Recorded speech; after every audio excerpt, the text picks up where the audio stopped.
Yes, my good people, if you know me, you know that I don't joke with anything Igbo. Yes. I will show you something that will shock you. It shocked me too. I've not seen it before, but I said, I must show you guys this. And I like to keep record of some of these things because, it will help me one day, because the way we are going now, I said there is need for us to have a direction, a well-compiled, history. I'm not saying that we don't have, but we need to, close the gaps. There are some gaps we need to close when it comes to Igbo history. So anything about Igbo, I don't joke with it. I try to bring it to this platform, let people see, and let the wider people in Nigeria also see. Yes, it will help us in future to have, traces and the research we may want to do in future. So I'm not letting this one go. I'm going to bring you Pastor T.D. Jakes. He's an Igbo guy. I'm surprised I saw him with red cap. Oh boy. Hey. Yes, even though the video is a bit long, but I'm going to show you. You are used to it. Sure, I want to show you. Let's watch, Let's watch. But meanwhile, I want to show you where he's, some things where he's preaching, so that you will be rest assured that this is the person we are talking of, before we now show you the studio interview. So let's go there first. God opens doors that we close with our mouth. If we're going into 2018, the first thing we got to learn to do is shut up.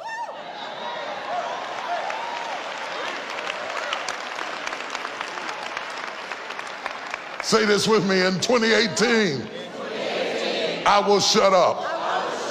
In 2018. So you have seen him. That is Pastor T.D. Jakes, the popular American pastor.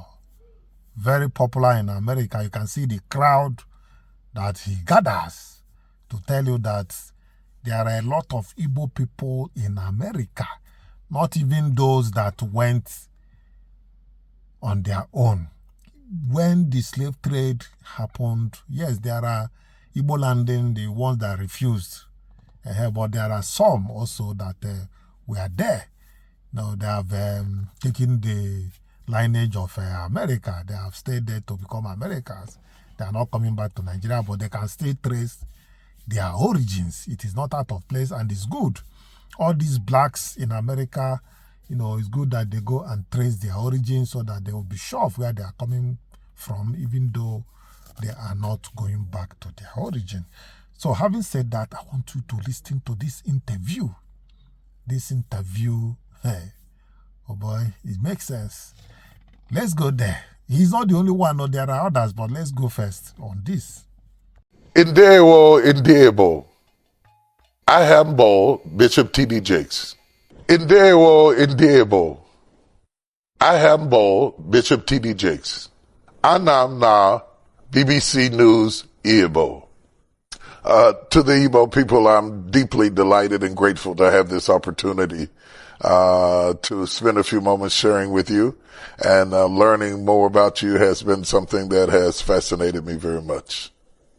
All right. So we are delighted to have you on our platform, and we just want to ask, how did this whole Igbo thing come about? We heard in the news some time back that you traced your roots to be from the Igbo people. How did that come about? Why did you even go that far to start tracing your roots?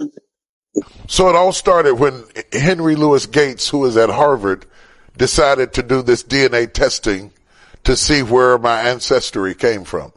And so it was me, it was Oprah Winfrey, it was Quincy Jones and several other people who participated in the initial study. And mine traced back to Western Africa and to Nigeria in particular, and Igbo my ancestors were Igbos. And so it was fascinating. And oddly enough, I was the only one that was tested that was full-blooded African. Wow. So how did that make you feel? How did that make you feel? It's indescribable. Yeah. It gives us something that we as African American people don't have, which is roots, as Alex Haley would say. It gave me a better understanding of my roots. It's very interesting how similar I am personality wise to how Igbo people are described. It explains some things to me about myself that was very fascinating. And my sons and my daughters have all started studying ancestry and about Igbos and about more and more about Africa as I like to say, close the Middle Passage and reconnect with our brothers and sisters from over there. All right. So do you have like a direct connection, or maybe you have someone that introduces you to how Igbo people do things? Do you have someone you are in direct connection with that is Igbo? Everybody who's Igbo that I run into in America will always talk to me and teach me little things that help me to understand. Lacan has been quite helpful, and I'm still in the learning process, but I find it all very, very fascinating. Great. So what's the most fascinating thing you have seen about Igbo people? I know you have done deep research on them. So what is it that you have found about Igbo people that you are happy about to be identified with them? Well, they're described as being hardworking and industrious, innovative, with a strong business acumen. I deeply relate to that. Upwardly mobile people, progressive in their thinking. It explained to me. It's odd that I was never born there, and yet I see so many traces of that. I've always been entrepreneurial. I've always had a strong business acumen.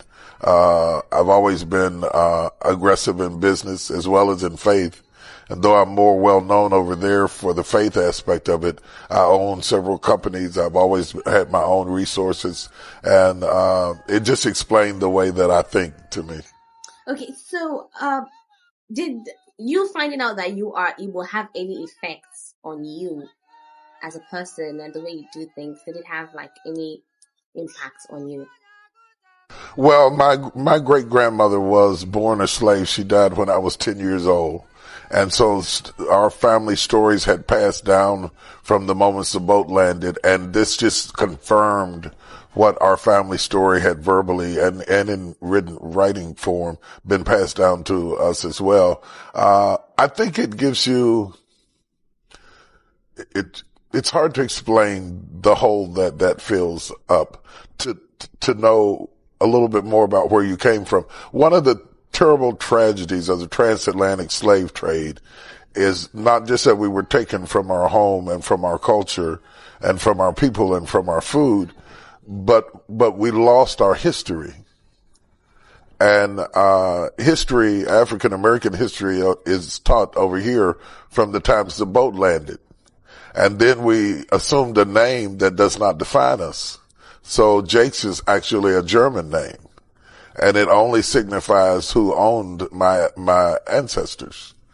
So to reach beyond the boats and beyond the chains and to touch a soil where I came from and was in fact free, and to understand that my ancestors were something before they were a slave,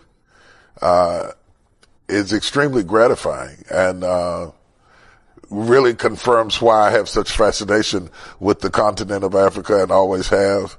My whole house is decorated with African art. I always wanted to see what success looked like in my color. And in this country, that growing up as a boy, that was a rarity. And so most of my house has African art in it.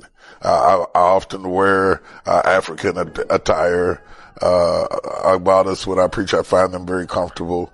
I have all kinds of them, and people send them to me from everywhere.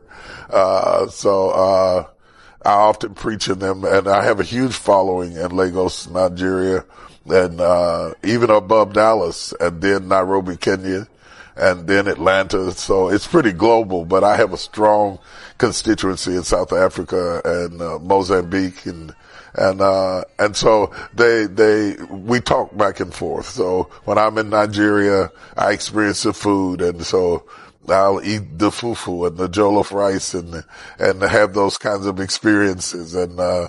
It's really nice to me. Really nice. Okay, let's talk about the food you have had in Nigeria. Can you, aside the fufu, what soup have you had in there? Have you had like local Igbo made food? Oh, I probably had more than I can name because I go to Ghana quite often, Accra, and I go to Lagos quite often, and some of it I don't even, know the names of. What I have learned about the food is that it is almost always hot and spicy. And so I've been trying to duplicate the spice. You cannot find that particular type of spice in the United States. So now I'm trying to get our oxtail to taste like yours. Oxtail now. Yeah. But the thing about it, I ate it before, but oxtail over there is so hot it makes your head sweat. and I liked it. I liked it. So I'm trying to imitate it. I haven't been able to do it, but I try. All right. So, let's talk about the governance in Africa. And I don't know if you follow the politics in Africa, in Nigeria particularly. Just a little. Okay. So if you follow it, you would know that the Igbo people have been fighting for secession from Nigeria. And there was the civil war in 1967, that's like 50 years ago. And yes, since the civil war, the Igbo people have been trying to fight for self-determination for their own state in Nigeria. And I wanted to know what you think about the whole scenario, watching from outside and looking at what is going on and the whole agitation by the Igbo people, what you think about it and how the Igbo people are managing the whole situation. What do you think? I would be reluctant to go too far in giving advice on a political matter of that magnitude. I think it's very, very, important, that the people who address it are the people who live in that environment. Having said that, I still think that every people need to have representation on the highest level of government, whether that is through a democracy that includes representation for all people or whether that is independence is to be determined by the people themselves. But I deeply respect and understand that there is a passion amongst many Igbos to recede from Nigeria and to develop their own influence and culture and so forth. And I think that we are still grappling with the after effects of colonialism and trying to, my understanding of colonialism, you had superimposed upon you, one way of looking at yourselves that were totally different from how you had seen yourselves before. And consequently, colonialism in some ways affected you like slavery did us. And so we're still trying to untangle ourselves from the after effects of some of the atrocities that did not dignify us with a deeper understanding of how we choose to see ourselves. They were more interested in the land than the people. And so they divided up the land at the expense of the people. And I think we're still trying to overcome that. And I say we because we were there too. And at the end of the day, we need to find a way to re-understand ourselves beyond white supremacy and dominance and colonialism and reconnect as a African family, regardless to what tribe we are. So how do you perceive governance in Africa generally, not particular to Nigeria now, governance in Africa, in East Africa, West Africa, North Africa, and South Africa? There has been a struggle there. There has been a struggle here in having the kind of governance that really makes the inroads that we would like to see made for the everyday person. I am heartened and encouraged by some of the presidents over there who have extended to African Americans in recognition of the 1619 and the 400 years of slavery, the welcome mat of coming home. And there are some interesting discussions being had about waiving visas and giving dual citizenship, which is deeply meaningful. I cannot even explain to you how deeply meaningful that is to many African Americans. And I think that consequently you will see a greater influx of African Americans who are actually moving into places like Ghana and Nigeria and even into Kenya and different places like that. And it is because it is starting to be perceived that we are welcome there. And that is to a people who have been homeless for 400 years in so many ways. That gives you a sense of identity beyond your national borders. I'm proud to be an American. I love this country, but because of the history and the way that we came here, my culture is not always celebrated here.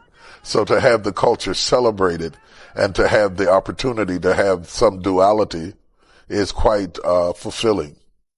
So would you want to have Nigerian citizenship? Would I want to what? Would you want to be a citizen of Nigeria, be given citizenship? Would you want to even apply for a citizenship would you want to do that? What I would like to see, I think whatever presidents open up the door, where they provide dual citizenships for African Americans is definitely going to get a response. Because I travel back and forth over there quite often, it would simplify the whole process. And, to be honest with you, there's a huge opportunity for Africans of all parts of the continent and African Americans to come together for business, for prosperity. I was planning to host at Martha's Vineyard, which is an area where a lot of prominent African Americans meet in August. I was planning to host this year a intercontinental summit for Africans, Caribbean leaders, and African Americans to discuss ways in which we can do business, we can trade, we can close the Middle Passage and reconnect as an African family. And I think from a business and economic perspective, the time is now. And it is accentuated by the fact that we have the kind of technology that makes it possible for me to be sitting in Dallas, Texas, and talking to you in Nigeria. That was an opportunity our parents and our grandparents did not have. But I don't think that we are using those opportunities to their fullest capacity to create trade and aid and assistance and cultural awareness. And sometimes, when we are dealing with pandemics such as the types that we are dealing with now, it creates an opportunity for us to have dialogue. We have adopted a hospital in Kenya, and we're able to send ventilators to that hospital.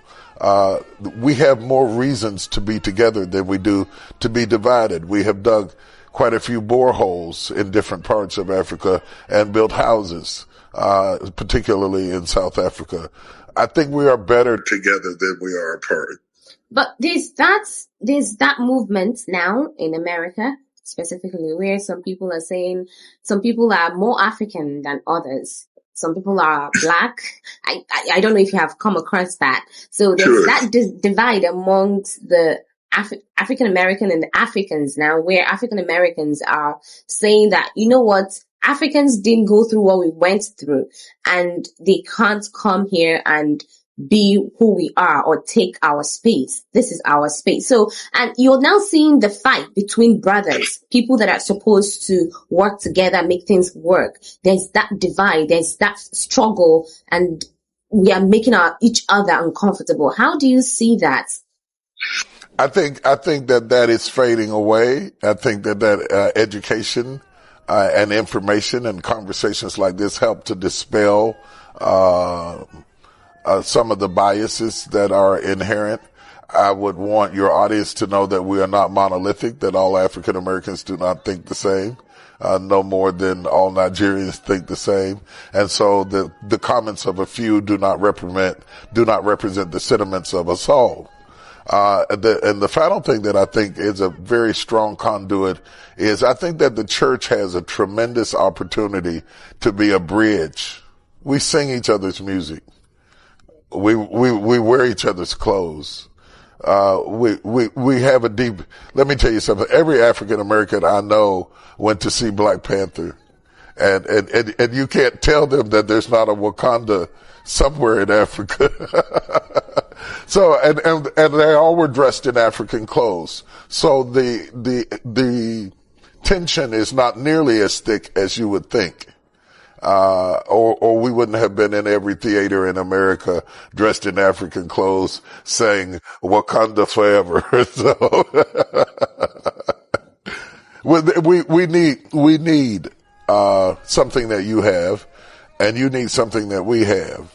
As technology progresses and there's a greater demand for example, for workforce. And Africa has some of the largest amounts of emerging workforce of any other continent in the world. Young people who can fulfill the demand for STEM jobs. Over the next 15 years or so, 80% of the jobs in this country are going to be in the area of STEM and STEAM. And so we have an opportunity to do it. We listen at your music. You watch us on YouTube. I don't think that there is as much animosity or division as is perpetuated by the media. All right. Just to take you back a little bit to what you said earlier about governments being open for dual citizenship. Before that, having found out where your roots from, where you are from, your ancestors, where they are from, would you advise other African Americans who are confused as well about where they are actually coming from to go the same routes that you took? Not only do I think that they need to know their entire story, that it does something for your identity and your self-esteem, much like Jews do in their understanding of Israel. No matter where they are in the world, there's still some solidarity they have to where they came from. In that same sense, I think we benefit by making those connections. Several years ago, you will remember that I had a mega fest in South Africa, and I brought 5 plane loads of African Americans to South Africa for the very first time. Several years before that, I was in Kenya and brought our choir on a plane. And it was the first time that almost 90% of them had ever set foot in Africa. And you have to understand that most African Americans don't know what to imagine when you say Africa. Their ideas about Africa are images that they see on TV. And so the more that we can do to show images that update their understanding of where they came from, the more likely you are to see a greater participation of African Americans choosing various parts of Africa, exploring it as vacation sites and possible second homes. All right. So, a lot of Africans are actually moving to America, to the West, for greener pastures. Want to stay there and not come back to Africa. So, would you advise Africans to stay home or at least come back home when they get what they are looking for outside there, so that Africa can be better for you that are trying to come home or trying to look back at your roots, to have something to come back to? I think that the more that we explore each other, the better we are as a civilization. I think it's good for us to come there. I think it's good for them to come here. I think people who are well-traveled tend to be much more intelligent.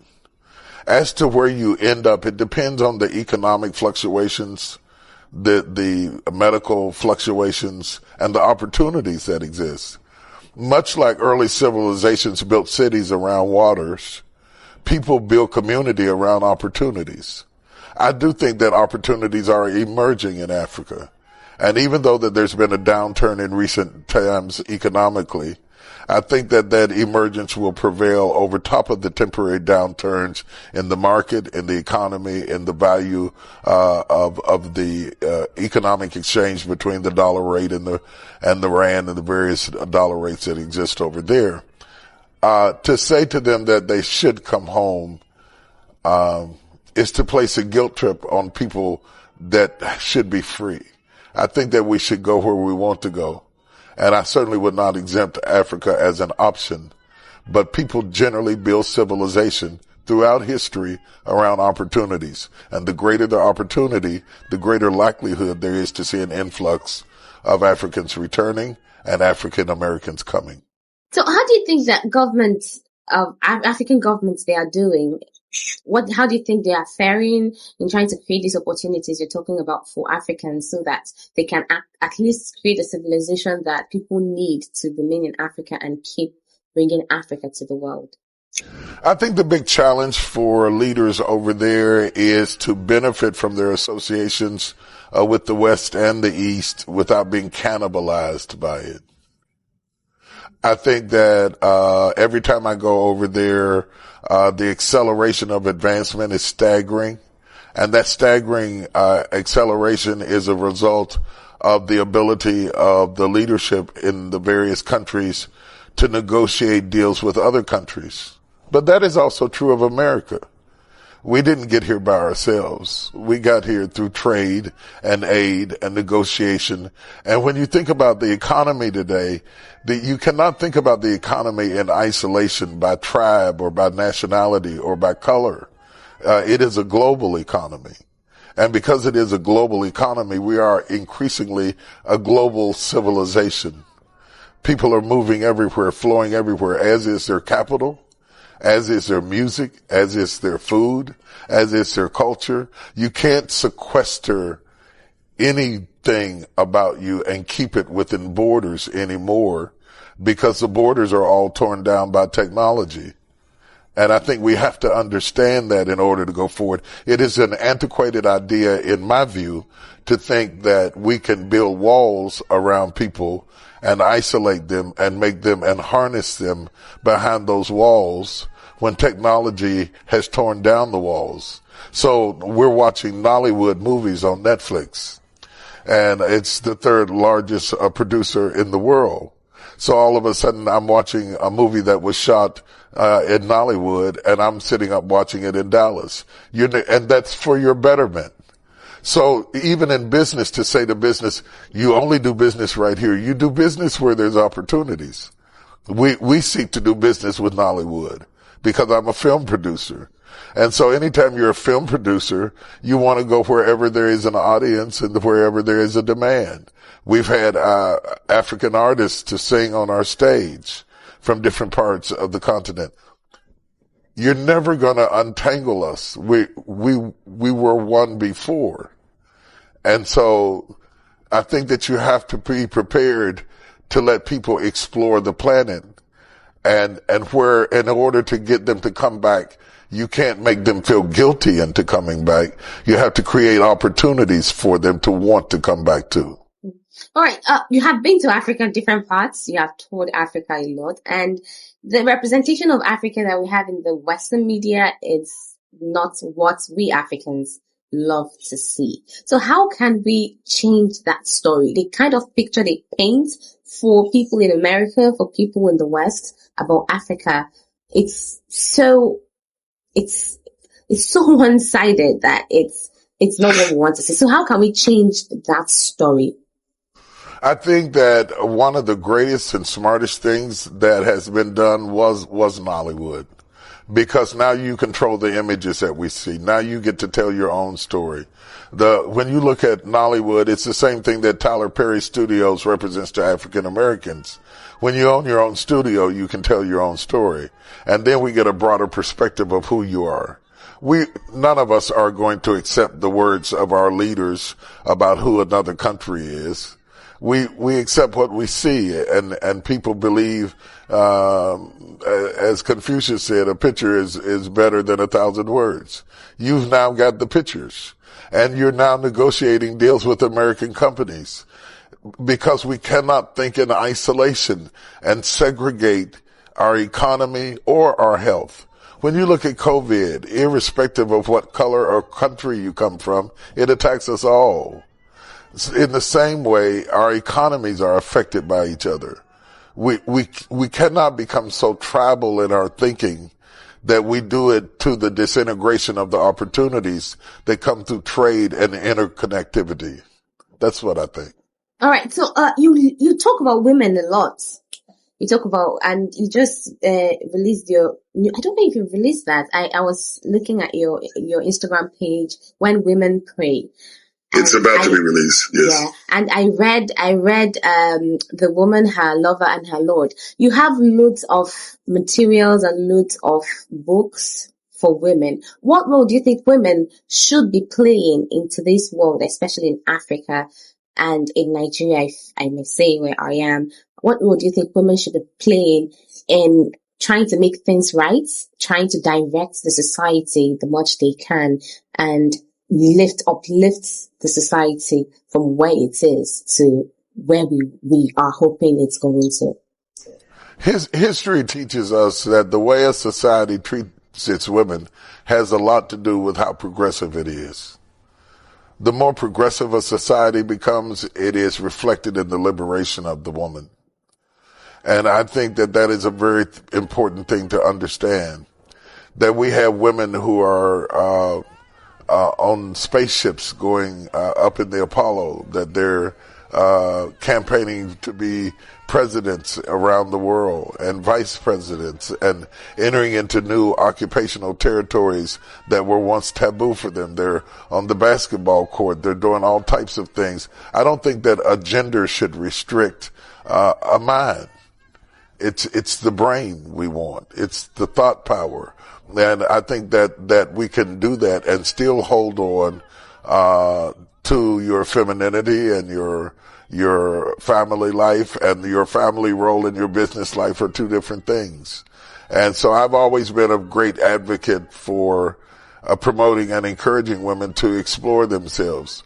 The adage, he who rocks the hand that rocks the cradle rules the world. The reason we want smart, progressive women is because smart, progressive women produce smart, progressive children.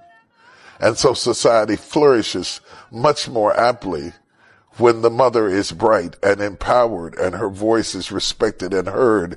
It affects how her daughter sees herself. It affects how her son treats his wife. Wow. That's very powerful. All right, let's go back a little bit to your Igbo identity. So do you identify yourself now as an Igbo American? Do you have you adopted an Igbo name yet? No, I have been given, I cannot even pronounce it, but I have been given an Igbo name. Can you spell it?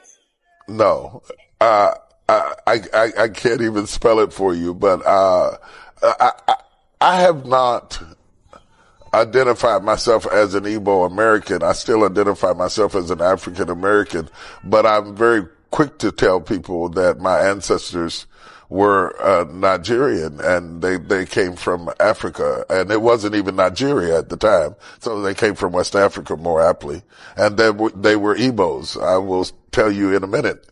And the reason I'll tell you that that in a minute is because I'm very proud to have that question answered over my life. But it has not changed how I fill out forms or documentation or my citizenships or things like that. What it has done is healed a hole that I didn't know I had.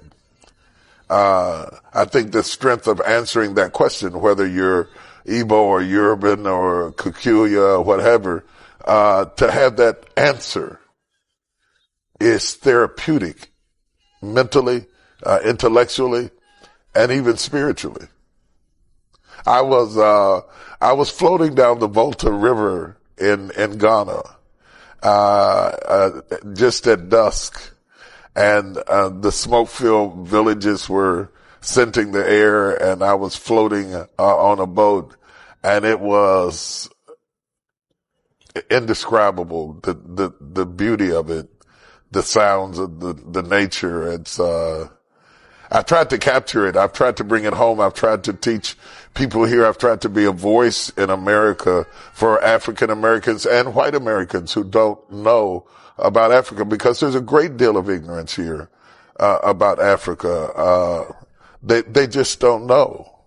And I apologize for every ignorant thing that we ever said or done. They just don't know. It's not taught in our schools like that. And we don't know, but we want to know. And we want to understand, and we want to perceive. And we are as curious about you as you are about us, and maybe more so.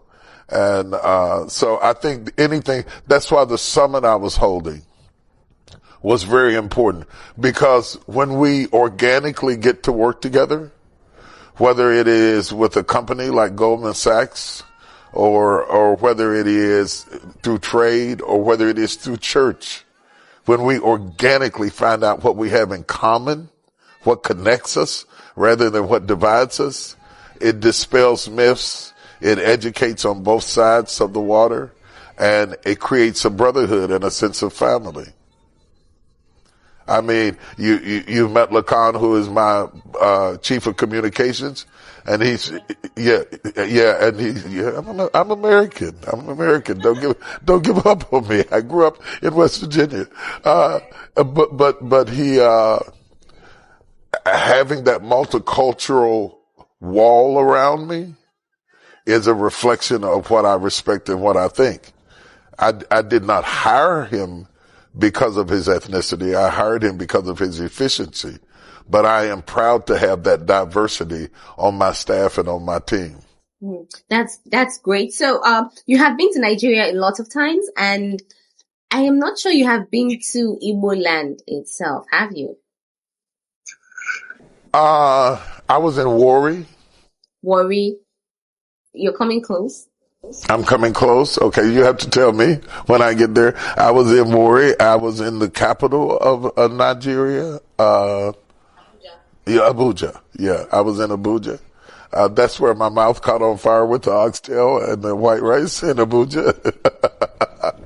And I have met a lot of Igbo people, even here, and they go out of their way to come up and talk to me and tell me things and teach me things. And but I don't know that I've been in the heart of Igbo land. So if Warri didn't get me there, beyond Lagos, Warri, and Abuja, that's the only places I've been in Nigeria to date. All right. So are you looking forward to visiting an Igbo place? We call it Ali Igbo, like the Igbo land. Are you looking forward to doing that anytime? I am looking forward to doing that, and I'm looking forward to experiencing it and learning about it. I was in a church service, and an Igbo person said to me, "This is what your language sounds like." And they started speaking in their language. And even though I couldn't understand it, it was deeply moving to me. 400 years of an atrocity that separates you from your ancestry is quite a wound to heal. And I think sometimes that people from the continent are so busy in Africa, are so busy trying to get what they don't have, that they don't celebrate what they do have. And that I find what they do have to be very valuable and to be very relevant. And I think that if we share the strengths of both worlds, we are better. We are much better. I've got all the pastors over here are now dressing like I dress, you know. So we are watching each other, and I think that people of influence should use their influence to enhance the conversation amongst each other, and not to depend on the images that we see through the media to teach us about who we are as a African family. Wow. All right. So we are rounding off now. What's the two questions? What's the greatest feeling you have had being an African American and tracing your roots back? And what advice will you give to the Igbo people to Africans and to your fellow African American about their roots and who they are? It's hard to say what the greatest experience was. I think sailing down the Volta River was the one that pops up into my mind. But every time I go, it's like going to college for me. Yeah, it is so fascinating. I really learned so much, and to sit around smart people and listen at them talk and us exchange with each other is the finest meal I've ever eaten. It's just to dine at the table of all of our cultural distinctives. And so I think that is important. My hope for the Igbo people, for the African people, for all people is that as superpowers come in and add so much technology and advancement, that the culture is not snuffed out in the process, and that you understand that ownership is critical in the deals that you make around the world. If you only sell and you don't own, you'll soon be not a people at all, because ownership for all people is a sign of upward mobility. And I hope that in the negotiations, better wages are negotiated into the deal. Better opportunities for upward mobility for millions of young Africans I see who are trained and equipped and need opportunities.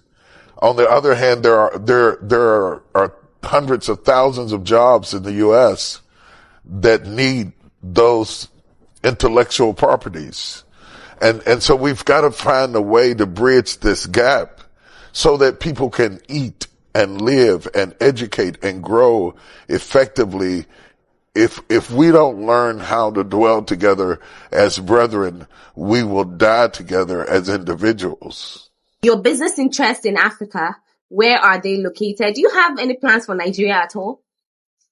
Yeah, well, I'm looking at the whole continent, and I'm not looking at it necessarily at particular countries, but where there are opportunities, particularly real estate opportunities for community development, for workforce housing, particularly interested in working with either affluent people who want to partner or government officials who are concerned about increasing workforce housing.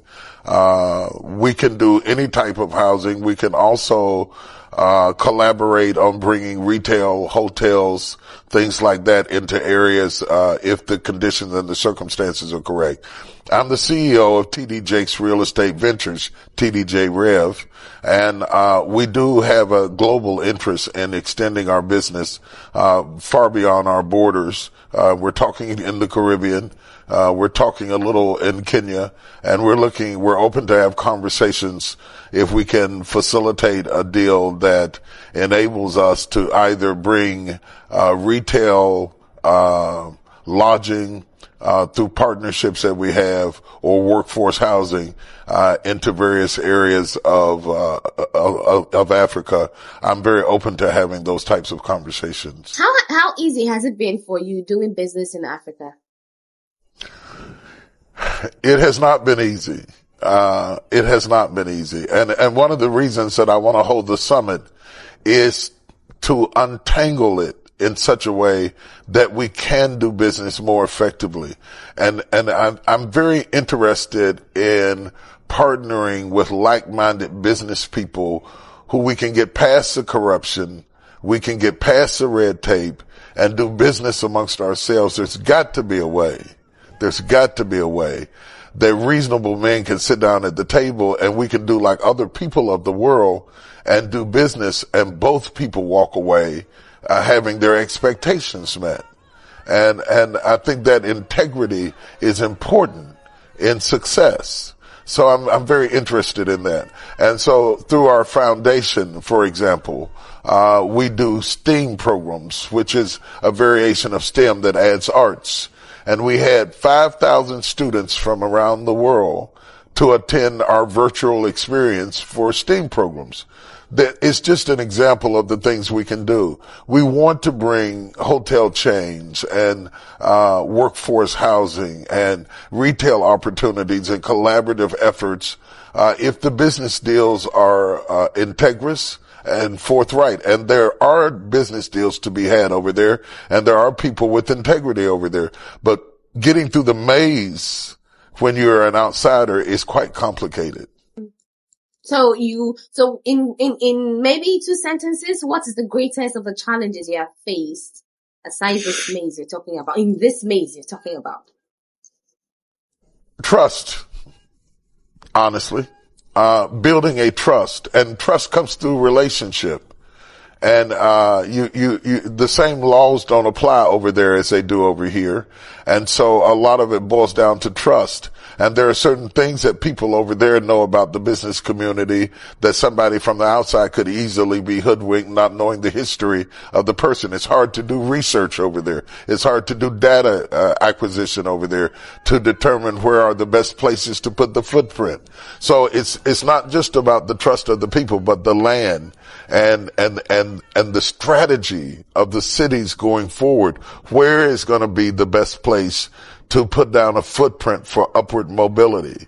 Those are the challenges. The opportunities, however, are endless. Every time I come to Africa, there's building, there's development, there's increase going on. And I think that there's a chance for us as African Americans and Africans to have a collaborative effort, because on the other hand, we don't have the racial complexities over there that we do over here. So it would be good for African Americans to be able to sit down at the table where we didn't have to fight through racism to get things done.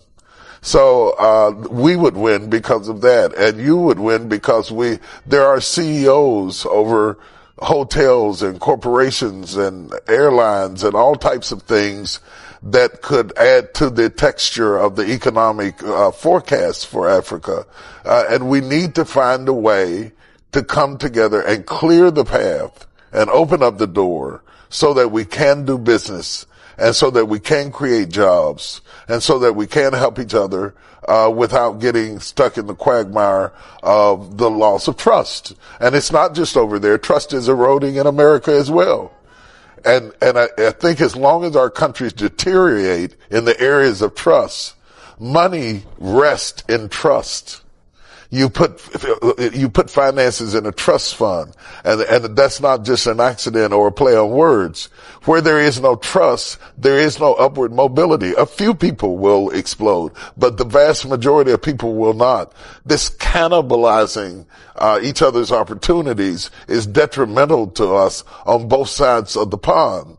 And so I want to have the kinds of conversation with trusted voices, with integrous voices, so that we can carve a pathway across the Middle Passage and be able to do things together.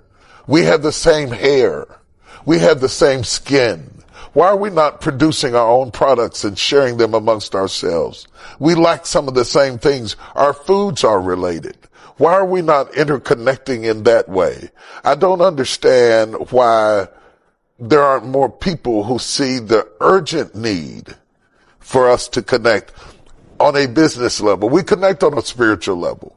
We sing each other's songs. We listen to each other's music. If you got a blazing artist over there, we know it over here. Hip hop, everything else. When it comes to business, we have got to do better. We've got to do as good with business as we do with movies. You've got Nollywood. We're film producers over here.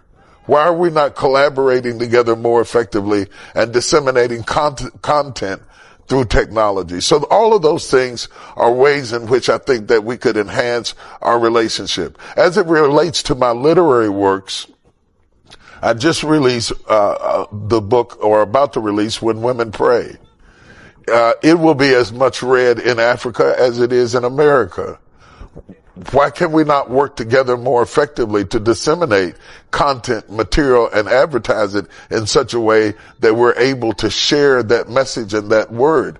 I have a pre-existing copy right here, When Women Pray, and every time I hold it up, I get inundated with people from Nigeria saying, I live in Nigeria. How do I get this book?